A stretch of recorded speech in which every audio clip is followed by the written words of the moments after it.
విశాఖ ఉత్తర నియోజకవర్గంలో గెలుపు ఎవరిది? విష్ణుకుమార్ రాజు భారతీయ జనతా పార్టీ అభ్యర్థిగా బరిలో ఉన్నారు. కేకే రాజు వైఎస్ఆర్ కాంగ్రెస్ పార్టీ అభ్యర్థి. పొత్తులో భాగంగా భారతీయ జనతా పార్టీ కేటాయించిన స్థానం ఇది. మధ్యలో జేడి లక్ష్మీనారాయణ జై భారత్ నేషనల్ పార్టీ తరపున బరిలో ఉన్న పరిస్థితి. సో సర్వే సంస్థలు చెబుతోన్న దాని ప్రకారం వైఎస్ఆర్ కాంగ్రెస్ పార్టీ నుంచి కేకే రాజు గెలవబోతూ ఉన్నారు అన్నది ఆత్మసాక్షి అంచనా. ఇక్కడ కీన్ కాంటెస్ట్ ఉంటుంది. అందులోనూ వెరీ కీన్ కాంటెస్ట్ అన్నది చాణక్య ఎక్స్ అంచనా వేస్తోంది.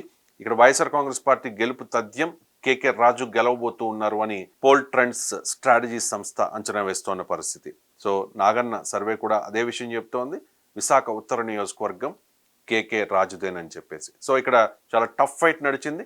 జేడి లక్ష్మీనారాయణ ఇక్కడ మధ్యలో పోటీ చేయడం, సో ఎవరి ఓట్లు జేడి తన వైపు లాక్కున్నారు అన్న సస్పెన్స్ కూడా ఉన్న పరిస్థితుల్లో విశాఖ ఉత్తర నియోజకవర్గంలో గెలుపు ఎవరిదో తెలియాలంటే మరికొద్ది గంటలు